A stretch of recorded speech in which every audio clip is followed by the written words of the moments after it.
یہ سورہ فتح ہے کہ اللہ کا قرآن میں سر پہ رکھ کے مجمع عام میں کہتا ہوں. جیل میں ایک دن کسی نے کھانا نہیں پہنچایا، میں رش میں تھا، کبھی اس عدالت میں کبھی اس عدالت میں، واپس مجھے جیل میں لے کر آ گئے. مجھے یاد آیا شاہ جی کہ کھانا نہیں ہے میرے، گنتی ہو گئی، جیل بند ہو گئی، تالا لگ گیا، مجھے شدید بھوک لگ گئی. میں نے کہا رات کیسے گزرے گی؟ اللہ کا قرآن ہے، دو جہانوں کا سردار ہے، اسے ہاتھوں پہ رکھ کے منبر رسول پر مجلس حسین میں کہتا ہوں.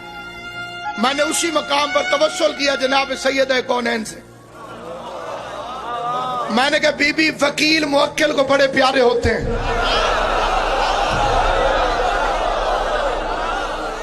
میرے خلاف 3 FIR ہیں، ہر FIR میں تیرا نام لکھا ہوا ہے، تیری عزت لکھی ہوئی ہے، تیری عظمت لکھی ہوئی ہے.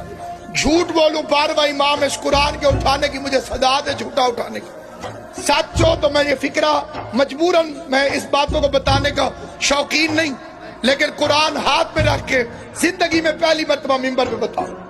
میں نے کہا بی بی اگر میں تیرا وکیل ہوں، جنہیں میں نے وکیل بنایا ہو تو صبح شام مجھ سے پیسے مانگتے ہیں، اگر اپنی وکالت میں مجھے قبول کیا ہے تو میں بھوکا نہیں سونا چاہتا.